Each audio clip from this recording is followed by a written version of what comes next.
আসসালামু আলাইকুম, কেমন আছেন সবাই? আশা করি ভালোই আছেন। তো আজকে রান্না করলাম ভুনা খিচুড়ি আর মুরগির মাংস ভুনা করলাম। তো যারা আমার ফেসবুক পেজ থেকে দেখতেছেন তারা আমাকে ফলো করে পাশে থাকবেন, আর যারা আমার ইউটিউব চ্যানেল থেকে দেখতেছেন তারা আমাকে সাবস্ক্রাইব করে পাশে থাকবেন। তো মুগের ডালটা আমি ভেজে নিব। ভাজা হয়ে গেলে এটাকে সিদ্ধ করে নিব।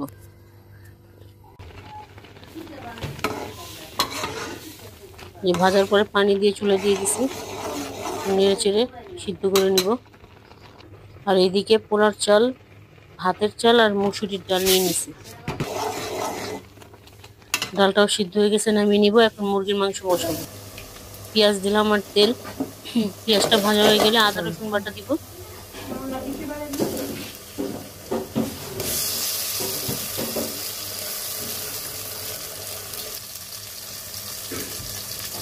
কাঁচা জিরার গুঁড়া,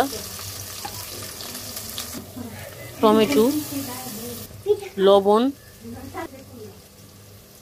হলুদের গুঁড়া,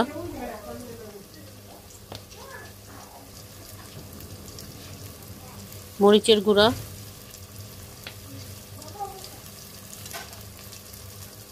ধনিয়ার গুঁড়া,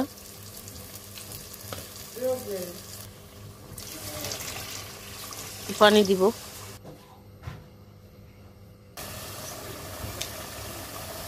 গরম মশলার গুঁড়া দিলাম আর আস্তা তেজপাতা, এলাচ, দারচিনি দিয়ে দিছি।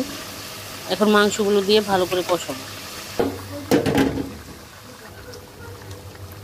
কাঁচামরিচ দিয়ে দিব।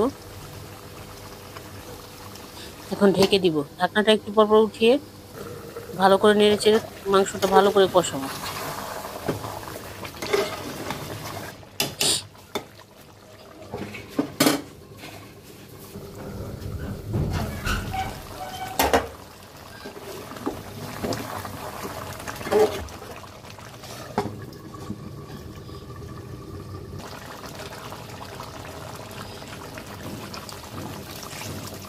কষানো হয়ে গেছে, পরিমাণ মতো ঝোল দিয়ে দিব। এখন ভাজা জিরার গুঁড়া দিয়ে দিব উপর থেকে। তো মাংসটা হালকা মাখা মাখা ঝোল রাখবো, তারপর নামিয়ে নিব।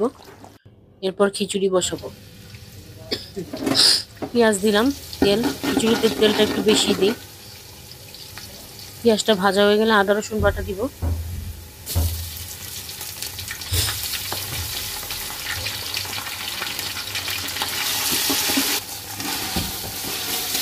যে চালটা ভিজিয়ে রেখেছিলাম ধুয়ে,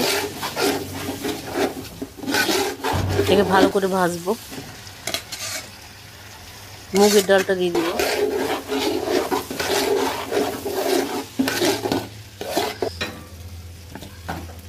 টমেটো দিব। কাঁচা জিরার গুঁড়া, মরিচের গুঁড়া, ধনিয়ার গুঁড়া আর হলুদের গুঁড়া।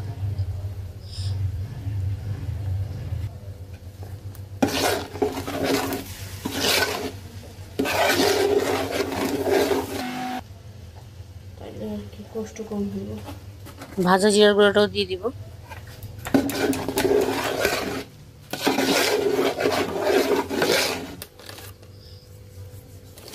লবণ দিব।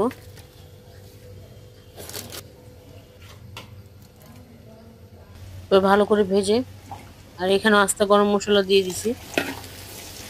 ভালো করে ভাজা হয়ে গেলে গরম পানি আমি পাতিলে ফুটিয়ে রেখেছিলাম, পানি পরিমাণ মতো দিয়ে দিব।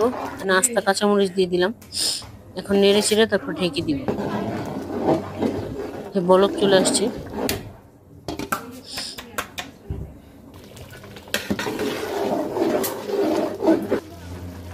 একটু পরপর ঢাকনাটা উঠিয়ে নেড়ে চেড়ে দিচ্ছি। এখন ধনিয়া পাতা দিয়ে দিব, একটু ঘি দিয়ে দিব। তারপর ভাপে এটা বসিয়ে রাখবো। অল্প আছে ঢেকে রাখবো। ভাপ দিয়ে যে হয়ে গেছে, আর একটু ভাপ দিব, তারপর নামিয়ে ফেলবো। তো হয়ে গেছে আমার খাবার, এই যে বেড়ে নিলাম, খাবো। তো ভালো থাকবেন সবাই। আসসালামু আলাইকুম।